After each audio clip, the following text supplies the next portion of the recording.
Let's see here.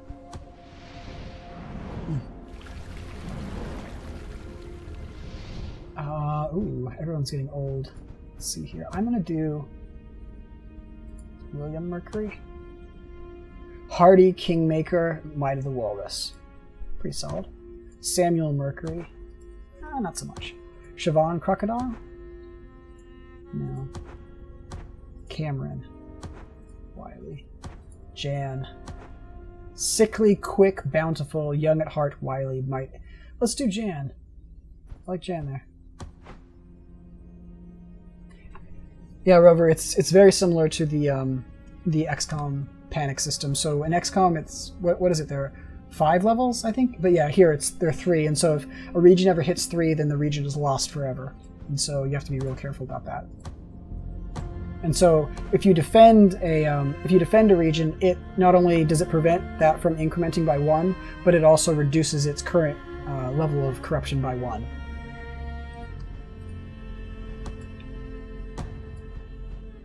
And so in the same way, like in XCOM, when you defend a region, I don't know if it always reduces the panic across that continent, but it stops the panic from rising there.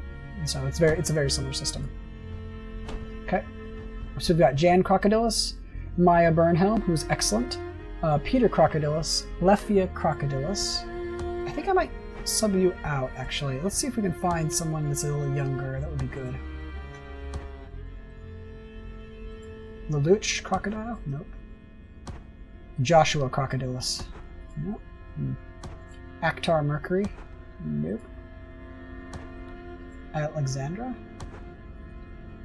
Alexandra's good. Or Robert? Let's do Alexandra, actually.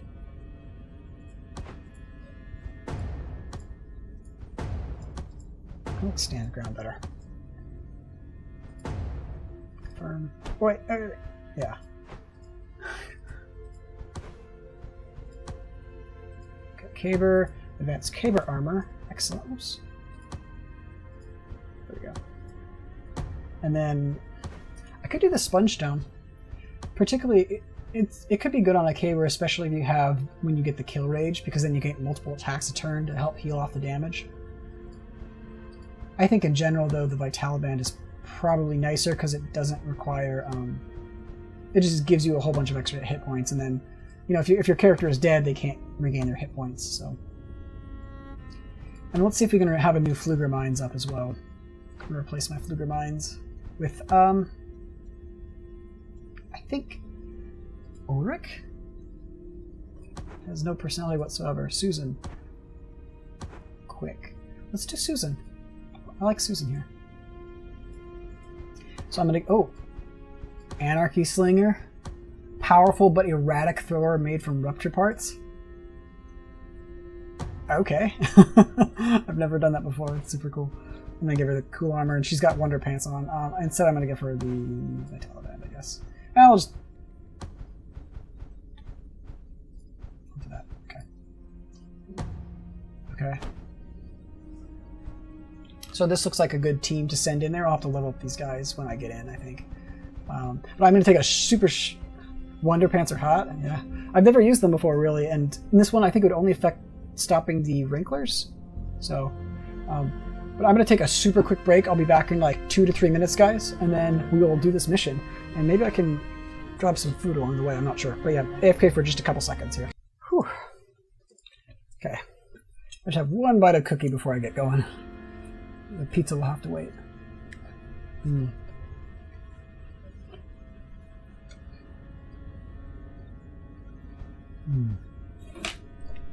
I made these cookies yesterday, and man, or not yesterday, the day before, they turned out great. Probably the best load of cookies I've ever done. There's a stillness to the air right before battle, like the world is taking a deep breath. Oh. Now knock the wind out of them.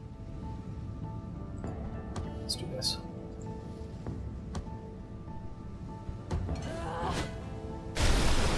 Actually, yeah, now that I think about it, that throw pillar thing is quite awesome, particularly if the enemy thinks that it's if they think it's a hero. Because if the enemy thinks it's a hero, that means they're going to waste time, you know, hammering it down.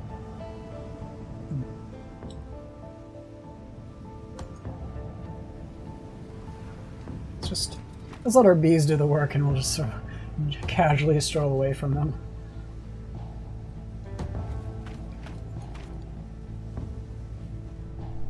Uh-oh. Oh, I got more. Let's clean off this island first, I think.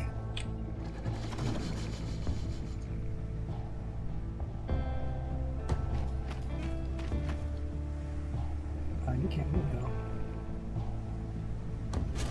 Oh, did you see the way that one went down? Oh, congratulations. On the level. Yeah, so what I decided to do is, they're pretty standard chocolate chip cookies, but then I like chopped up some almonds on top, like sprinkled them on top and mixed them into the batter.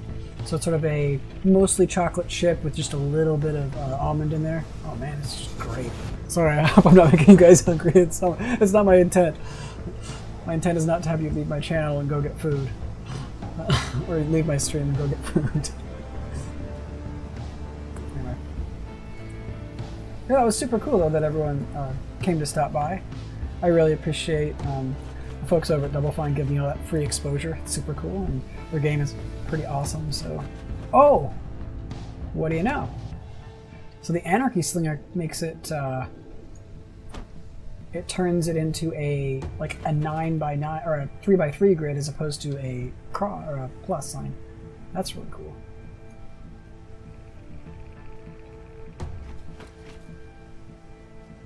That's really cool. Oh, you know what? That's why I don't have any skills.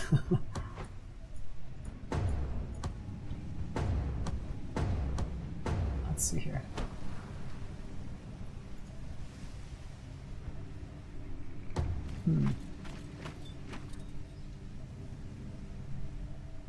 Okay.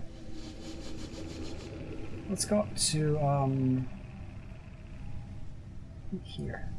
I don't really see the value in going like one extra square. I'm revealing myself. I don't think there's much value there at all. Oh no! He doesn't know is all that happens that makes my guys angry. Yes. A slight tactical miscalculation on that one, though. It's too bad. Honestly, that's not the end of the world. So, okay, my thought process is now for the next turn. Oh, that guy's going to die from bees, I think. For the next turn, what I want to do is I want to make it... Oh, the bees are still moving, okay. So, this guy is out of... I think that this bulwark here is out of range regularly, so I'm going to use a charge against him. So that means my first move needs to be... Double check. Yes. So my first move is going to be to here with Alexandra. And now I'm going to do a charge against this guy. And that'll knock him down, or knock him out for the next turn. And so that'll allow me to hopefully kill him with Alexandra next turn. So now my biggest problem is... Oh, let's give you the free throw. And evil accuracy, and that, and these. Fertilizers. Let's go fertilizer.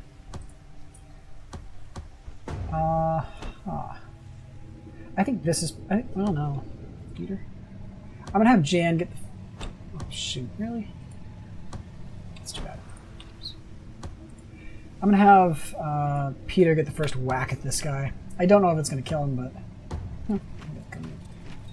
I was hoping that I could give it to my other character that stood in the fire last round, but it's too bad. Next time I'll get him. 1, 2, 3, 4, 5, 6. That guy cannot reach us this turn. Let's go here. And now finally, just get in the same general area here, I think. And then maybe here just in case. That should be the end of that guy.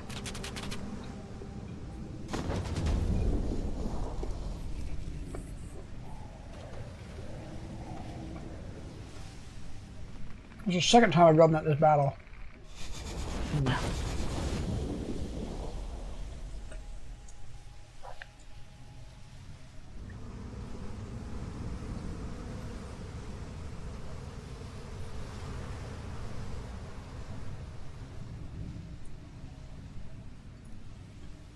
Okay, Alexandra.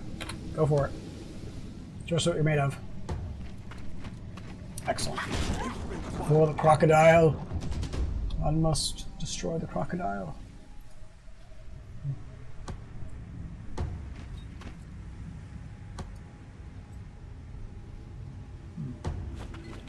Wow. That eagle eye is really good, especially if you get a if you get that on a hunter, particularly with the extra. Well, I can't remember what the name of their skill is.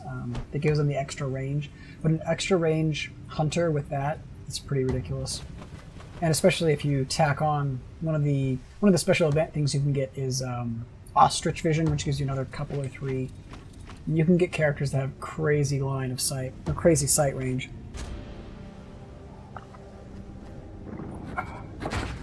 And milk. So good. Okay.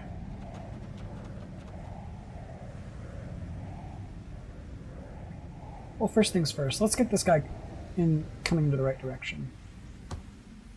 Maybe corner? No. I can't charge yet. Okay, never mind. I was thinking I could charge. Because I can't, might as well just run up as close as I can. So now I want to do... What would I do? Free throw? 40 damage. I think kill this guy that's in my way. And then...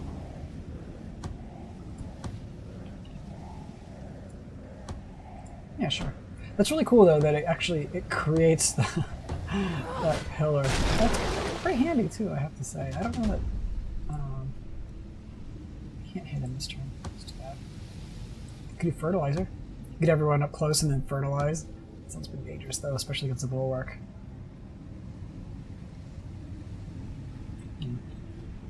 My other option is just to do a bunch of damage to him. Oh, it has a slightly additional range too. That's cool. I did not realize that.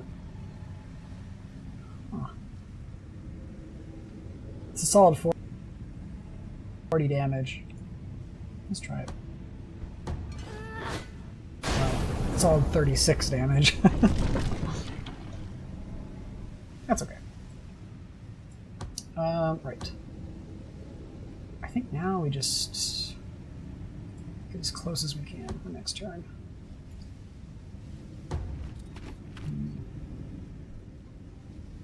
Or maybe Peter Crocodilus? Do a taunt. That way this guy does not get a chance to shoot at my other dudes. He says as he moves him closer to his other dudes.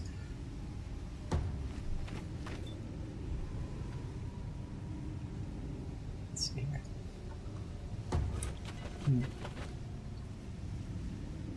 So I'm interested, like, are the people watching here, like, are a lot of them, like, are all you guys subscribers, or just, like, interested in, or, like, are you backers? Do you have your own copies of Massive Chalice, or are you just interested in the game, or, like, I'm just sort of curious as to, like, who the clientele is, as it were. Totally forgot about that guy back there. Let's see here. Well, it's okay. What if we go here?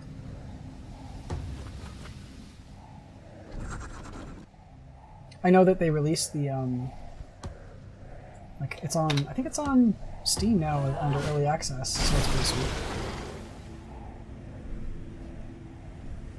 Let's get you out here.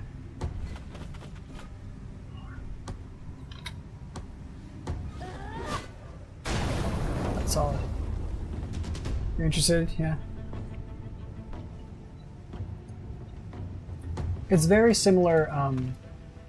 Mechanically to the new XCOM, which I think it's a good thing. I put 150 hours into the new XCOM or something. So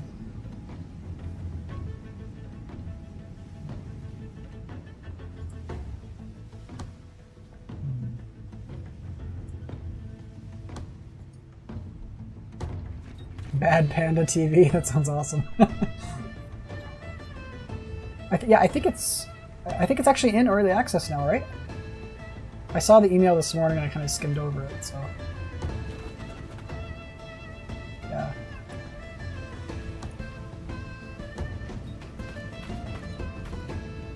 I haven't played either of those, Panda. Sorry, I can't really say. I know in terms of the structure of the game, it's similar though. In terms of like, you have this nation that you need to defend, and then you send these characters out on tactical battles. And in XCOM, you're managing panic levels across different continents, and then in Massive Chalice, you are managing the corruption in different regions. So that part is very parallel. And it has a fantasy setting as opposed to sort of a sci-fi setting, of course. But let's do this. Let's do some fertilizer. Also, just in terms of the size of the game, and in terms of the size of the teams, Massive Chalice is very small compared to XCOM. I mean, it's, it's a small indie game, right? Whereas the new XCOM had, Panda still loves you. It's okay. Aw, thanks.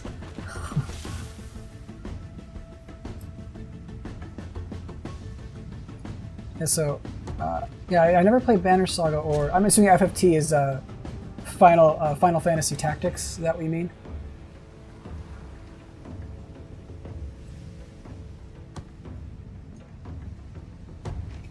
I would say that XCOM has more depth just in terms, because first of all, you have access to more classes. You have the 4 classes as opposed to just the 3. Yeah, I agree. Yep, exactly. Skisterman. That's probably my biggest concern with the game, is I think that limits the replayability potential.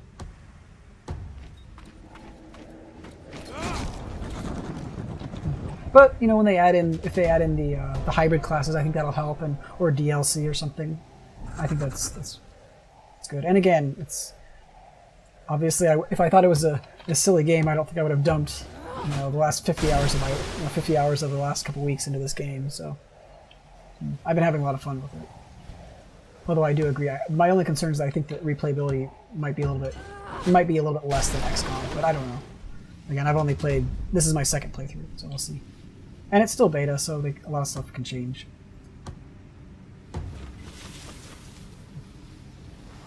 And I definitely have to say, just in terms of like the art style, I think it's awesome, and in terms of the, I love the music as well.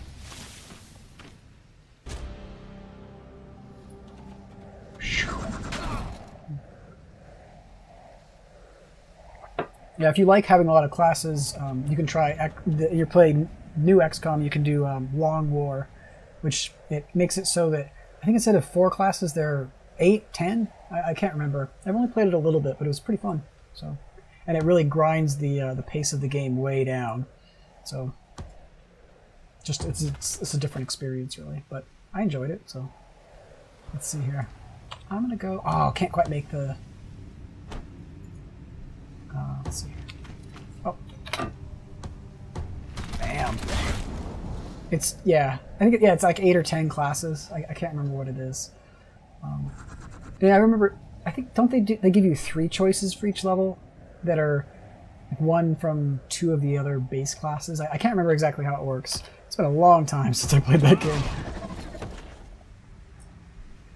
So Parish, the fertilizer, it gives you like if you played the new XCOM, it's a little bit like a smoke grenade that just lasts forever. So it gives you a boost to your evasion of attacks in that area. I think I'm not sure what it is, but let's see if I go back in here. Does it tell me?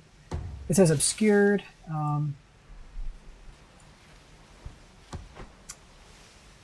Hungover. Oh, my character is Might of the Walrus, Reveler. So wait, let's see here. So the evasion is 22 plus 14. Can I inspect it again? Yeah, so it gives you 20 evasion when you're standing in it.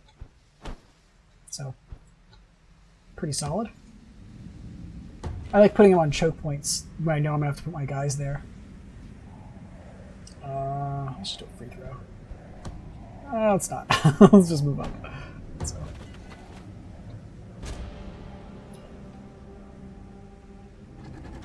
I think 3 classes limit tactical choices. I think it limits it a little bit, yeah. And again, I would totally be on board if they're like, "Hey, Massive Chalice DLC with a couple new classes," or stuff like that. I think anything like that would help. I don't know how how mod friendly the game is going to be either. So that's something else to consider. Because again, we're talking about Long War, and that's that's a mod that some guys made for XCOM. So I don't know if this game is going to be moddable in that same way.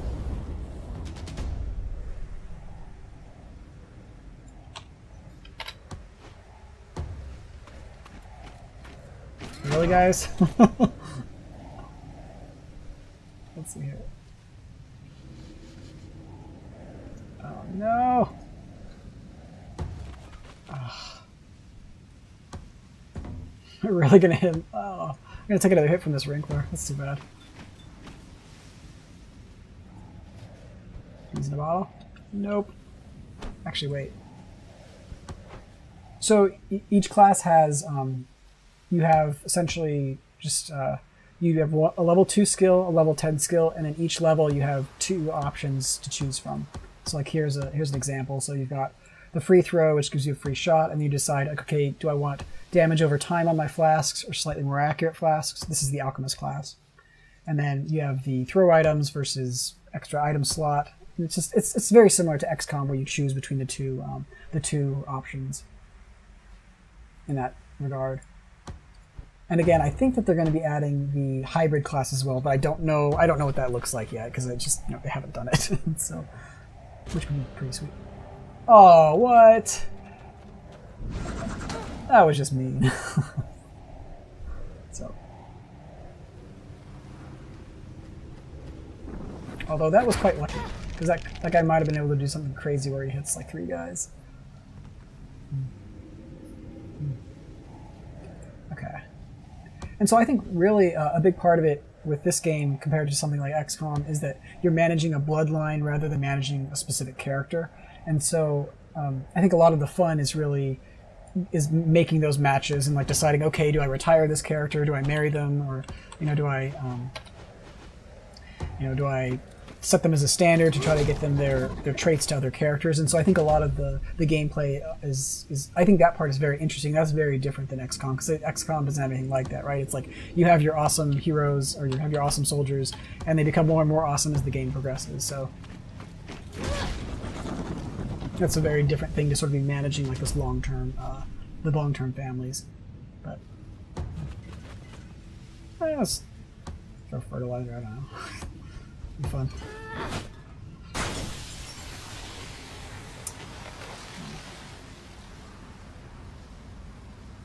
Let's get there.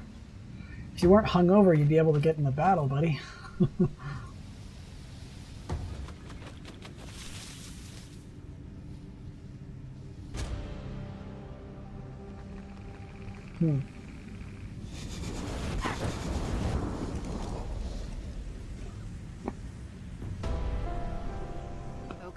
Okay. Since you and your heroes did so well here, I'll try and make sure their ride home is more pleasant and less vomit-inducing.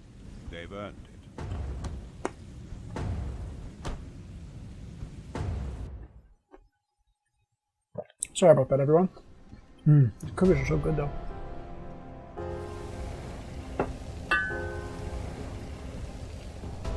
Shiyuka Higawara, a young level 6 female alchemist, has joined your roster.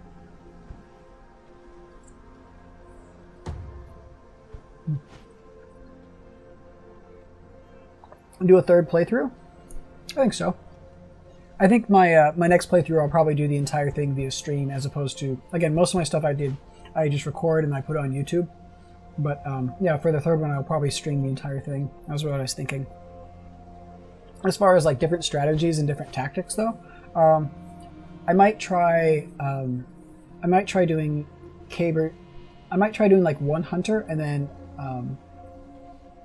either 2 to 3 caber jacks and then 1 alchemist. I think that was sort of the balance I used in the first game. I thought that worked out pretty well. Let's see. Carisi Flügermeinz has died of natural causes at the age of 62. Okay. Let's see here. Flügermeinz. I'm going to give it to Susan, I think, unless she has one already. She does not have one. I'll give her the damage. Splinter.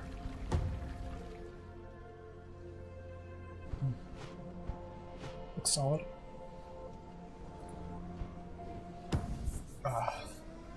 What is this? This is the the experience boost. That's right. That'll be handy because I lost that other region. Actually, that's another thing. Similarly, like in XCOM, where you choose, okay, I'm going to build, engineers first or research labs first, or I really want my, I chose Asia, and so I'm really going to go for my my squad size upgrade. Excuse me. You can do slightly different things here as well, where you can set up additional keeps early, or set up additional crucibles early, or additional sage rights guilds, and that sort of changes how the game plays out. Whether you have like lots of fast research but fewer people, or you have a lot of people but then like you're using the basic weapons till halfway through the game. So there are a lot of different sort of build orders you can do there. You got Rita, huh? She's quite old. Unfortunately, I don't think that she's going to have any babies. Bountiful, Might of the Walrus. Ew. Robert? No. Ektar. Didn't I have a bunch of brainy caberjacks sitting around here? I think so, yeah. Oh, no. We're not marrying you. Ooh, that's pretty good. Didn't I have... I thought I had a bunch of brainy ones sitting around. Corey? Impressionable young at heart. Samuel. Yeah, so for this time I kind of did like a balanced strategy. Oh, this is the guy I was looking for, Joshua. I did sort of a balanced strategy, so I did, I think it went like keep, and then Sage Rights Guild, and then Crucible. And so the Crucibles, when you don't have them completely empty for an unknown amount of time, Crucibles give you the option, like it gives you a bonus XP to all of your trainees. And so it's pretty, they're very handy. I was reading a post on the official Massive Chalice forums. Apparently some guy, I think he did, it was like 4 or 5 Crucibles, and he got all these level 10 heroes, 150 years into the game, which is very fast. Like I got my first 10th level hero today, like while I was streaming, so that was between, around maybe year 220 or something. And so that gives you, a bunch of really powerful heroes early, which is good. So I think Lefia. I don't like Cocky as much, but let's see here, Jan. Let's do Jan. Jan's active, but 3 excellent traits, so let's do that. Oh, and this is another interesting thing. I was talking a little bit earlier about how you're managing like a family as opposed to managing the individual characters. And so when you promote these standards, not only do they give a nice boost of XP to all of the babies and all the trainees, but also they have the chance to give them these traits. And the traits will sort of change, based on like certain events can give you traits that are either positive or negative. There's also, again, like this Might of the Walrus one that I really love so much. It's really, really great for caberjacks. It gives them a crazy amount of strength. And the thing is, as far as I know, you only get it on this particular event if you rescue. There's a character called the Walrus, and you have to like choose to go rescue him. And in order to do that, you sacrifice one of your characters for a while. And there's a chance that that character dies on the way home too. So, but then you get this one trait, and then you have to sort of carefully like set it up so that that trait gets passed on to other characters.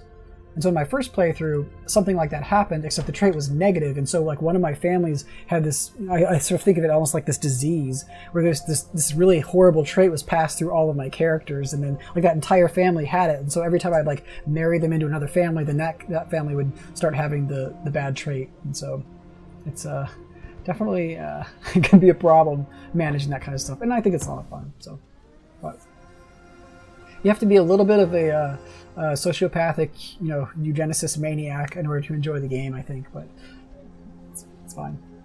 Oh no, Lux and Sheer, partner of Regent Denari Burnhelm, has died of natural causes at 80. Okay. Let's do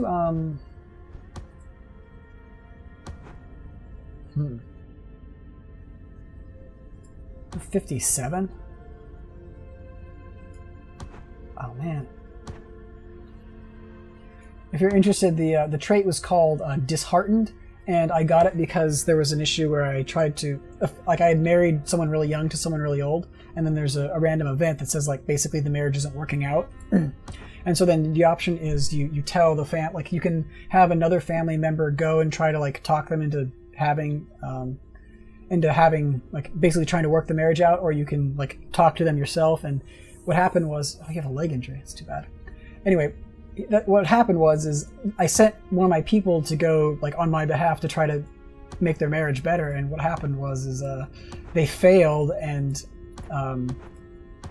that caused the entire family to get this disheartened trait, which gives every single person, it basically gave that entire family -1 movement speed, and then like -20 accuracy, and like -15 evasion. It's awful as far as I can tell. As far as I can tell, it's the worst trait, except for maybe infertile. But yeah, it was bad. Let's see here. Let's do Lelouch Crocodilus. I think that's not bad. That's not a bad match. And this is later in the game too. Early in the game, with when I had fewer than 5 keeps going, managing the people was much harder. Simply because you don't have enough bodies to fill up the 2. You don't have enough bodies to fill up the 3 crucibles and the 2 Sage Rights guilds, and also have like good matchings. And so, I think my favorite part about the game is it's awful. Disheartened is terrible. There's an opposite one called Patriotic, which is amazing. I tried to do the opposite this game, but it didn't spread very well, unfortunately. So we got extra experience boost, which is pretty cool. I think I'm going to go... Man, I really want some Twitcher kills because I want to try the Time Fist. Either that or longevity boost isn't bad. The particulars of a Wrinkler's age tampering abilities have long been a mystery to us. With enough time and studying, we believe that the result could lead to longer lifespans for our heroes. That's not too shabby.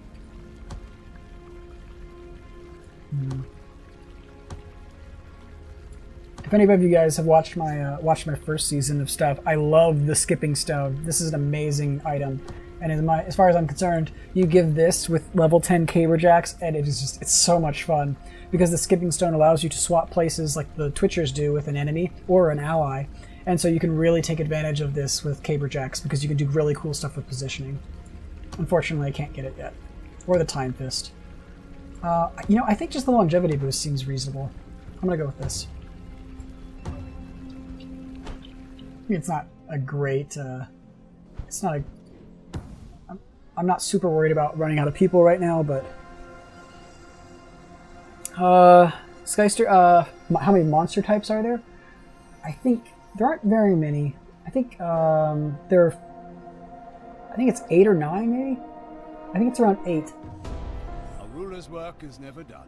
We wouldn't bring it up. And then as the game progresses, it does, they'll use the same model, but it'll be like an advanced version of that, which has boosted stats. And so I don't know if they're planning to like shift the colors or anything. Like I know some games will be like, this is a new monster and here's slightly different colors. Like, Final Fantasy does that all the time, right? Because they want to reuse the same art as much as possible. Arm wrestling. You groggily awaken Ayana Withers, staring at your arm with a smile that both confuses and excites you. Your eyes meet. Hey, want to arm wrestle? Okay. Play to win and show your heroes why you're the ruler. Let her win. Embarrassment could hinder her performance on the battlefield. Or I'm going to make Ayana arm wrestle Aurora Pyre instead, as punishment for waking me up. So, okay, yeah, let's do that instead. Oh gosh, a real test of strength. Within the first minute of the match, Ayana accuses Aurora Pyre of making an illegal elbow slide. They trade curses until one of them proposes dropping the match in favor of having a real test of strength. 3 minutes later, there's a horn sitting on your head. Water has been strewn everywhere, and both heroes are lying unconscious on the floor. Okay, whatever. So both of them lost a bunch of XP, it's fine. Oh. Able Flügermeinz. Brainy, quick, slow learner, Might of the Walrus. Excellent. And then, oh, Pamela Crocodilus. Their strength, oh yes. Oh, Pamela. You're excellent.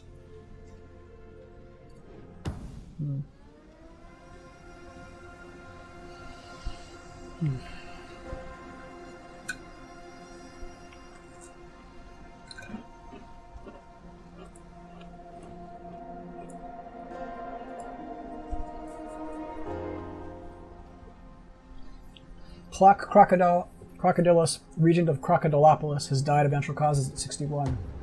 No. That's okay. I'm not... Wait. Alexandra's good, but I think I would rather do Pamela. She's super young, has excellent stats all across the board. Those are all great. And you know what? If you're going to be a regent and you're going to be awesome like this, you need super cool caber and the fancy armor. And the vital pad.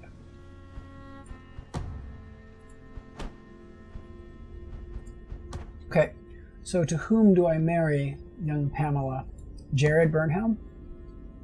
Quick, bountiful? I'll be okay. Abel Flügermeinz? Whose Might of the Walrus and Quick? Those are both quite good.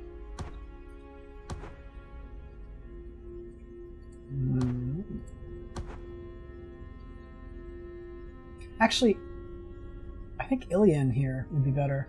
So Ilian would give me... would double up on Wily, but also give me Quick. That's not too shabby. Do I have anyone else that's Might of the Walrus? That's good. William Mercury? It's okay. Samuel? Nope. Time. Very strength. He's low level though. That's pretty funny. It's like everyone else is level 10 and he's level 1. He's like, what's going on, guys? Rory? Nice tool. So the child's class is always the same as the regent of the keep that they're born in, or that they're raised in. So like here, Pamela Crocodilus, so the Crocodilus family is a Caberjack family. And so if I marry in Jared, even though he's an alchemist, all of their children will be Caberjacks. And so if, this might change though with that hybrid class stuff. They might be primarily Caberjacks and then like alchemist secondary. I don't know if that's still in the works. I think that it is, but I'm not 100% sure.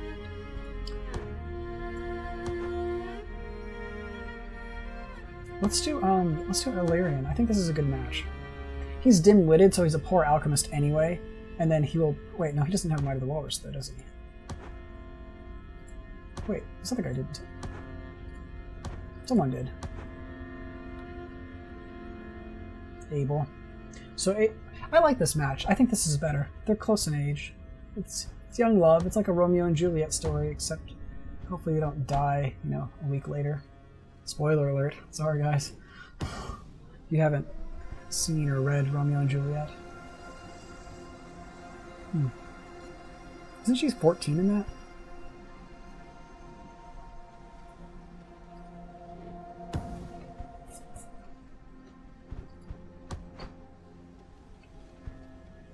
I think that's the idea. I don't know if they're, because you know they have a relatively small budget for this game, you know, as far as games are concerned. And so I know that they had to cut a lot of things, and I just don't know if the hybrid classes is something they cut. I think that it's not. I think it's still in the works, and that they wanted to make sure the regular classes were balanced first before they started doing the hybrid stuff. I just don't know though. So I wasn't on the stream today, so I'm not sure. I don't know if they talked about it. I mean, I was on the stream, but I wasn't listening to the stream, unfortunately, because that would have been too crazy. Kazos, you are amazing.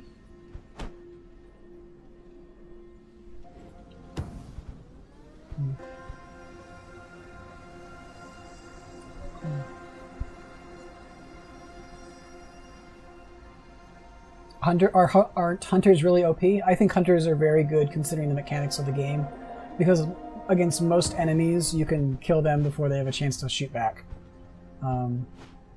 Simply because you can concentrate your firepower and reveal like one enemy at a time. Really, bulwarks are the only ones that are counter to that, and a lot of the time you can kill them in using your follow-up anyway. And if you don't kill them, you can use the if you do the Veil Cloak, which is a research for them, it allows you to stealth anywhere, and it's really hard for you to lose hunters. In fact, I think that you could do a playthrough of this game where you just use like a couple hunters and beat most of the game, with the exception of when you spawn and the monsters can see you, because then you can't stealth away from them. Oh no, I need a new burn helm. Maya? She's good, but so old. Oh. I didn't realize I had so many burn helms hanging around.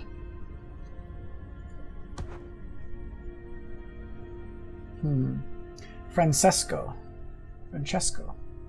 Might of the Walrus.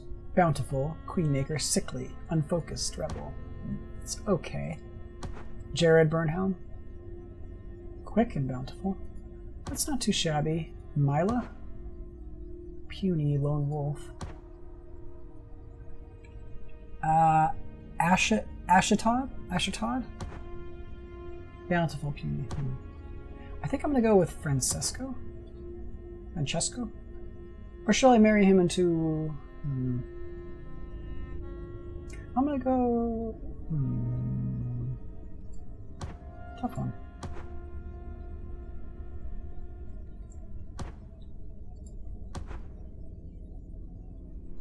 I'm going to go with Francesco, I think. Let's do that. Oh, let's see. Who do you want to marry? Whom? Jessica's a good choice, actually. They're both super young. I feel like that's a nice match. The Reckless is a little bit troubling, and they're both sickly, so their kids might be really sick. But she has the Brainy, which is more important. Medieval, yes. Medieval, yo, what is this, Eugenics Simulator 2015? Well, this is Eugenics Simulator 2015 beta, but yes.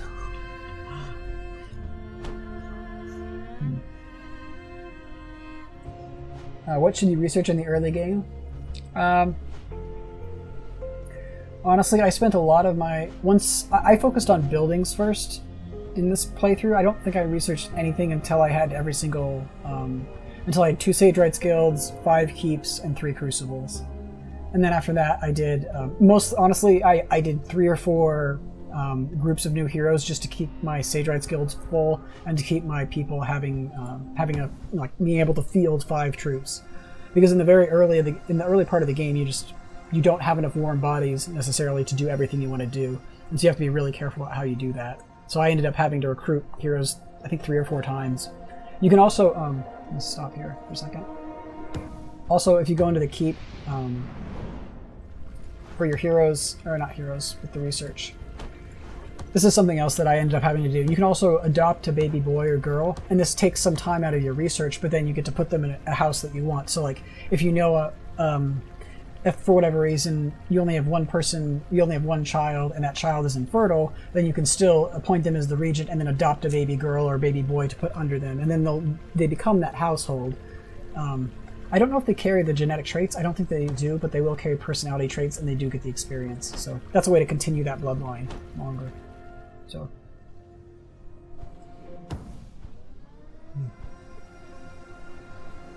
And so yeah, I ended up doing both of those 3 or 4 times as well, just to keep enough bodies in there. Oh no, House Flügermeinz has died. As far as after that, I've really liked the Vitala band. It's something that, having 30% extra hit points on your guys, that on everyone, like that's solid no matter what you do. The other one that I really like a lot is the Steady Hander, which gives you 15 or 20% additional accuracy. Particularly in the early game, missing shots will get your guys killed, because you get it set up so that all you need to do is kill this last guy, and then you miss the shot, and then suddenly you get hit, and that happens a couple times a mission. Suddenly you end up losing guys pretty easily. So I think my favorites so far have been, for the early game at least, the Steady Hander and the Vitala band, as far as accessories go. And then after that, I went for the Caber armor research, because Caber Jacks. Let's see here, Donna. Yeah, let's go Donna. Sure. If that answers your question. Long con? Yeah. Let's see here.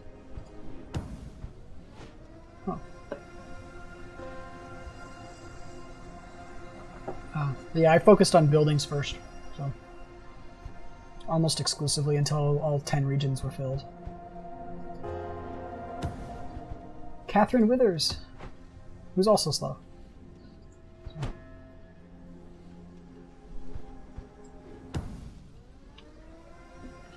The health potions are nice, I'll be honest, like the healing potions, and particularly if you have a lot of alchemists, they can be good because you can double up on the healing potions, and that's pretty valuable really, because then you can heal one guy twice. The only problem with that is that it uses the Alchemist action to do the healing, as opposed to the Vitaliband, which just gives everybody 30% more hit points. And so I feel like the healing potion is a little bit weaker in that regard. Although you can run your Alchemist up and heal a guy if they're, or you can run somebody back and then heal them. But it seems like the Vitaliband is a little bit stronger to me, particularly when you're running a lot of Caberjacks, because they have a high HP, and so it scales better for them. I don't think it'd be as good for Hunters. For Hunters, I run almost exclusively Steady Handers, particularly because their main ability, the follow-up, it doesn't work if you miss your first shot, and so you really need to hit your first shot. Excellent. Oh, perfect. 3 additional Twitcher kills, guys. That's super cool. Maybe I'll be able to get the skip stones going. Let's see here. Susan, Maya, quite old. I think I'm gonna replace you.